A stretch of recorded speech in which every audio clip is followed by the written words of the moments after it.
Most people have heard of the Electoral College during presidential election years. But what exactly is the Electoral College? Simply said, it is a group of people appointed by each state who formally elect the President and Vice President of the United States. To understand how this process began and how it continues today, we can look at the Constitution of the United States. Article 2, Section 1, Clause 2 of the Constitution.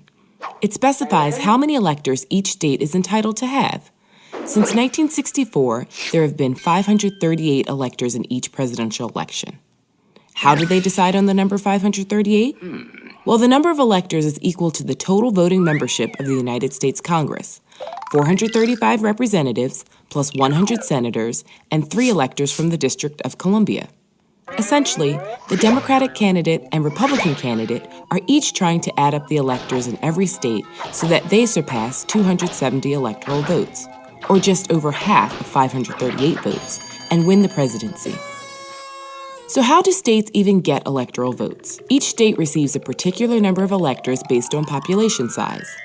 The census is conducted every 10 years, so every time the census happens, states might gain or lose a few electoral votes. Let's say you're a voter in California, a state with 55 electoral votes.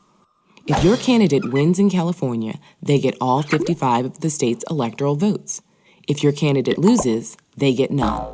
This is why many presidential candidates want to win states like Texas, Florida, and New York. If you currently add up the electoral votes of those 3 states, you would have 96 electoral votes. Even if a candidate won North Dakota, South Dakota, Montana, Wyoming, Vermont, New Hampshire, Connecticut, and West Virginia, they would only gain 31 electoral votes total from those 8 states. Here's where it can get a little tricky.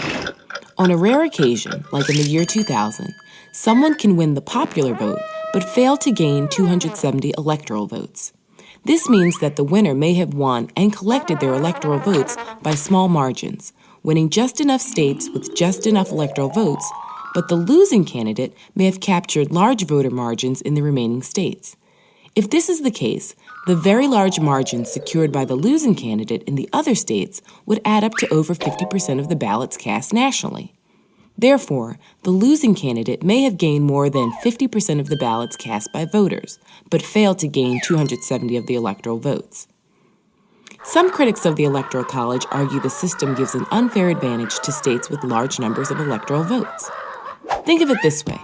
It is possible for a candidate to not get a single person's vote, not one vote, in 39 states or the District of Columbia, yet be elected president by winning the popular vote in just 11 of these 12 states: California, New York, Texas, Florida, Pennsylvania, Illinois, Ohio, Michigan, New Jersey, North Carolina, Georgia, or Virginia. This is why both parties pay attention to these states. However, others argue that the Electoral College protects small states such as Rhode Island, Vermont, and New Hampshire, and even geographically large states with small populations, like Alaska, Wyoming, and the Dakotas. That's because a candidate can't completely ignore small states, because in a close election, every electoral vote counts. There are certain states that have a long history of voting for a particular party. These are known as safe states.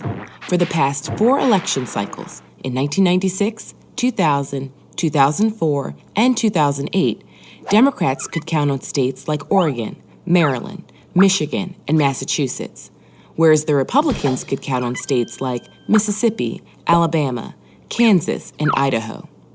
States that are teetering between parties are called swing states. In the past 4 election cycles, Ohio and Florida have been swing states, twice providing electoral votes for a Democratic candidate and twice providing electoral votes for a Republican candidate. Think about it. Do you live in a safe state?